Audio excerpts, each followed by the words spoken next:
Let's Mic News Wrap. नमस्कार, Let's Mic News Wrap में अब सुनते हैं दिन भर की अहम खबरें सिर्फ 10 मिनट में। सबसे पहले सुर्खियां। राजस्थान में शहरी निकाय चुनावों का ऐलान। 9 और 11 सितंबर को होगी वोटिंग, परिणाम 14 सितंबर को। मोदी कैबिनेट के 5 बड़े फैसले। 13,041 करोड़ की 5 इंफ्रास्ट्रक्चर परियोजनाओं को दी मंजूरी। सुप्रीम कोर्ट में नीट पेपर की सुरक्षा पर केंद्र का दावा। सेंध लगाना बेहद मुश्किल, कोर्ट ने स्थायी परीक्षा सिस्टम पर दिया जोर। अब खबरें विस्तार से। राजस्थान में लंबे समय से टल रहे शहरी निकाय चुनावों का ऐलान हो गया है। राज्य निर्वाचन आयुक्त राजेश्वर सिंह ने बताया कि एक राज्य एक चुनाव के तहत नगर निकाय चुनाव 2 चरणों में कराए जाएंगे। प्रदेश के 309 शहरी निकायों में 10,245 पार्षद पदों के लिए 2 चरणों में मतदान होगा। पहले चरण में 9 सितंबर और दूसरे चरण में 11 सितंबर को वोट डाले जाएंगे, जबकि 14 सितंबर को मतगणना होगी। इनमें 10 नगर निगम, 51 नगर परिषद और 248 नगर पालिकाएं शामिल हैं। पार्षद चुनाव के बाद मेयर, सभापति और नगर पालिका अध्यक्ष के चुनाव होंगे। चुनाव कार्यक्रम घोषित होते ही सभी 309 निकायों में आचार संहिता लागू हो गई है। इस दौरान नए विकास कार्यों की घोषणा और नए वर्क ऑर्डर जारी नहीं किए जा सकेंगे। चुनावों को लेकर राजनीतिक दलों की तैयारियां भी तेज हो गई हैं। प्रधानमंत्री नरेंद्र मोदी की अध्यक्षता में हुई कैबिनेट बैठक में 13,041 करोड़ रुपए की 5 बड़ी इंफ्रास्ट्रक्चर परियोजनाओं को मंजूरी दी गई। इनमें 4 रेलवे और 1 हाईवे प्रोजेक्ट शामिल है। सरकार ने हावड़ा चेन्नई मुख्य रेल मार्ग के चौड़ीकरण को मंजूरी दी है। इसके अलावा कटक पारादीप रेल लाइन पर तीसरी और चौथी लाइन बिछाई जाएगी। रेल नेटवर्क को मजबूत करने के लिए 2 अन्य रेलवे परियोजनाओं को भी हरी झंडी दी गई है। वहीं बिहार में मुजफ्फरपुर से सीतामढ़ी होते हुए नेपाल सीमा तक सोन-बरसा मार्ग को 4 लेन बनाने की योजना है। सरकार के मुताबिक इन परियोजनाओं से कनेक्टिविटी, व्यापार और यातायात को बढ़ावा मिलेगा और देश के बुनियादी ढांचे को मजबूती मिलेगी। हावड़ा से चेन्नई ये बहुत इंपॉर्टेंट मेन लाइन है। अगर देश के रेलवे नेटवर्क को अगर हम समझें तो इसमें दिल्ली से हावड़ा, हावड़ा से चेन्नई, चेन्नई से मुंबई और मुंबई से दिल्ली, फिर दिल्ली से लेके चेन्नई तक डायगोनल और मुंबई से लेके हावड़ा तक डायगोनल, और उसके बाद में गुवाहाटी तक जाने वाला नॉर्थ ईस्ट वाला लाइन। ये जो 7 लाइन्स हैं, ये these 7 lines are about 11% of the route, but they take 40% of the traffic. So बहुत important lines है, इसीलिए इन लाइन्स को एक फोकस्ड वे में एक के बाद एक इनको doubling, quadrupling, third line, basically सबको क्वाड्रुपलिंग किया जा रहा है, 4 लाइन किया जा रहा है। नई दिल्ली के कांग्रेस मुख्यालय इंदिरा भवन में बुधवार को कांग्रेस वर्किंग कमेटी की अहम बैठक हुई। बैठक की अध्यक्षता कांग्रेस अध्यक्ष मल्लिकार्जुन खड़गे ने की, जिसमें सोनिया गांधी और राहुल गांधी समेत पार्टी के कई वरिष्ठ नेता शामिल हुए। बैठक में देश के मौजूदा राजनीतिक हालात और केंद्र सरकार को घेरने की रणनीति पर चर्चा हुई। छात्र आंदोलनों, पेपर लीक और युवाओं से जुड़े मुद्दों को भी प्रमुखता से उठाया गया। इसके अलावा राम मंदिर से जुड़े चंदे में कथित अनियमितताओं के आरोपों को लेकर सरकार पर दबाव बनाने की रणनीति पर चर्चा हुई। आगामी विधानसभा चुनावों और पार्टी की संगठनात्मक तैयारियों की भी समीक्षा की गई। कांग्रेस ने इन मुद्दों को लेकर आगे की राजनीतिक रणनीति तैयार करने पर जोर दिया। नीट परीक्षा को लेकर सुप्रीम कोर्ट में अहम सुनवाई हुई। केंद्र सरकार ने कोर्ट को बताया कि पेपर तैयार करने से लेकर परीक्षा केंद्र तक पहुंचाने की प्रक्रिया कई स्तरों की सुरक्षा से गुजरती है और इसमें सेंध लगाना बेहद मुश्किल है। वहीं सुप्रीम कोर्ट ने एनटीए को यूपीएससी जैसा मजबूत और स्थायी परीक्षा सिस्टम बनाने की सलाह दी।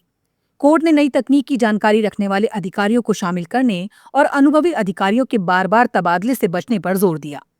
केंद्र ने बताया कि प्रश्न पत्र कई विशेषज्ञों की निगरानी में तैयार होते हैं। सीसीटीवी और सीआईएसएफ सुरक्षा में छपते हैं, जीपीएस से ट्रांसपोर्ट किए जाते हैं और स्ट्रांग रूम में रखे जाते हैं। परीक्षा से पहले बॉक्स खोलने और पेपर बांटने की प्रक्रिया की वीडियोग्राफी भी होती है। बिहार में पेपर लीक, बेरोजगारी और छात्रों के मुद्दे को लेकर तेजस्वी यादव के नेतृत्व में आरजेडी ने पटना में राजभवन मार्च निकाला। मार्च के दौरान जमकर हंगामा हुआ। जेपी गोलंबर से शुरू हुआ मार्च डाक बंगला चौराहे होते हुए लोक भवन की ओर बढ़ रहा था। प्रदर्शनकारियों को रोकने के लिए पुलिस ने वाटर कैनन का इस्तेमाल किया। इसके बाद आरजेडी नेता तेजस्वी यादव को हिरासत में लिया गया। हालांकि बाद में उन्हें छोड़ दिया गया। तेजस्वी ने आरोप लगाया कि बिहार सरकार छात्रों और युवाओं से डर रही है। उन्होंने कहा कि सत्ता में कोई स्थायी नहीं होता और सरकार को जनता के सवालों का जवाब देना होगा। जेल भेजने से हम लोग डरने वाले लोग नहीं हैं। हमारे भगवान श्री कृष्ण का ही जन्म जो है जेल में हुआ था, और छात्रों के हक और अधिकार के लिए, बेरोजगारी मिटाने के लिए, पेपर लीक रोकने के लिए, पारदर्शिता परीक्षा के लिए, इन सब सारी चीजों के लिए, अच्छी शिक्षा व्यवस्था के लिए, अच्छी स्वास्थ्य व्यवस्था के लिए, बिहार को आगे बढ़ाने के लिए, बिहार के भविष्य को बेहतर करने के लिए हम लोग हमेशा आवाज उठाते रहेंगे, लड़ाई लड़ते रहेंगे। वहीं मीसा भारती ने कहा कि छात्र जेल जाने को तैयार हैं और सीवान के डीएम को निलंबित किए जाने तक आंदोलन जारी रहेगा। उन्होंने छात्र आंदोलन के दौरान कथित AK-47 के इस्तेमाल पर भी सवाल उठाए और जिम्मेदार अधिकारियों पर कार्रवाई की मांग की। भारतीय जनता दल और बिहार के छात्र जेल जाने को भी तैयार हैं, लेकिन अपनी मांगों पे डटे रहेंगे। जब तक सिवान के जिला अधिकारी और डीएम को सस्पेंड नहीं किया जाता है, उनको सबक नहीं सिखाया जाता है, तब तक छात्र और बिहार की जनता और राष्ट्रीय जनता सांस नहीं लेगी। वाटर कैनन का भी प्रयोग किया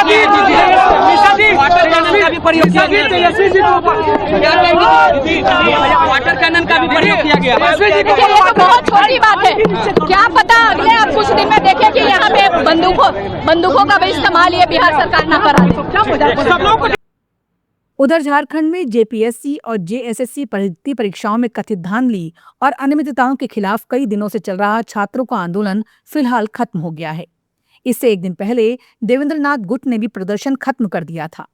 छात्रों ने राज्य सरकार को जांच पूरी करने के लिए 2 महीने का समय दिया है। मंच ने चेतावनी दी है कि अगर 2 महीने में निष्पक्ष जांच पूरी नहीं हुई तो छात्र फिर रांची पहुंचेंगे। उस समय सीबीआई जांच उनकी मुख्य मांग होगी। कांग्रेस नेता राजेश ठाकुर ने सरकार के फैसले का समर्थन करते हुए कहा कि सरकार ने छात्रों की मांग को ध्यान में रखते हुए फैसला लिया है। जांच कर रही सीआईडी ने भी परीक्षाओं में अनियमितताओं की पुष्टि की थी। फैसला लिया गया है और जो सीआईडी जांच कर रही थी उसमें उन्होंने पाया है कि हाँ गड़बड़ियां हुई है, तो उसको स्वीकार करते हुए सरकार ने ये सारे फैसले लिए हैं। हम समझते हैं कि छात्रों के भविष्य के लिए ये लिया गया फैसला है। हाँ, इससे कुछ अच्छे छात्र भी प्रभावित हो रहे हैं, इसमें कहीं कोई शक की गुंजाइश नहीं है।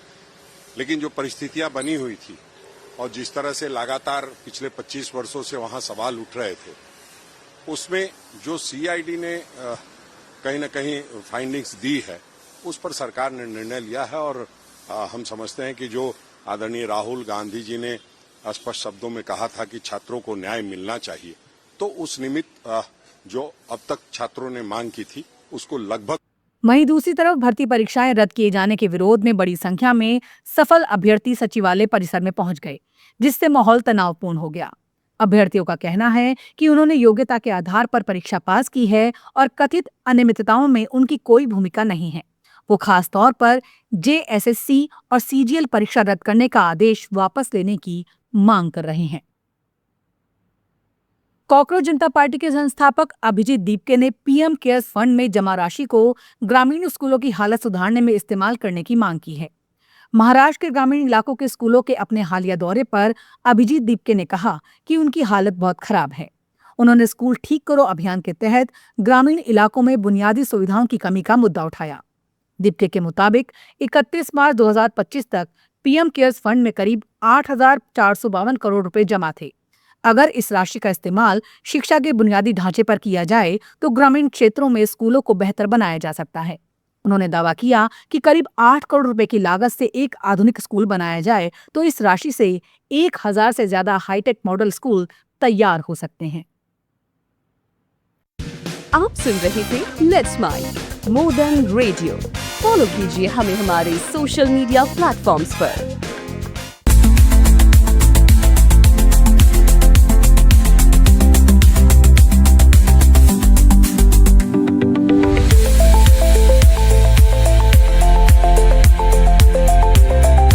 Download the app now from Play Store. Available both on Android and iOS mobile phones. Follow us on YouTube, Instagram, Twitter, LinkedIn, Facebook, Telegram, WhatsApp, Snapchat. Let's talk, let's connect, and let's smile.